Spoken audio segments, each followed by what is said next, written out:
Cassandra asks, do I need a separate review box for each child? We do recommend that students each have their own review boxes. Here's why.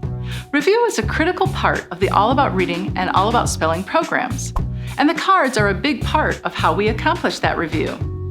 The review box lets you see at a glance which cards your student has mastered and which cards should still be reviewed.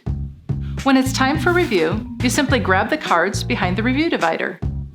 If you are teaching several kids in one level, it might be tempting to purchase just one student packet and one review box and share it between them.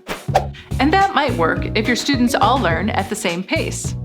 But most of the time, kids don't all learn at the same pace. Some kids need more review than others, and review may be needed in different concepts. As you advance through the program, it can become challenging to keep track of who needs to review which material if everyone is sharing the same review box. So that's why we generally recommend that students each have their own review box.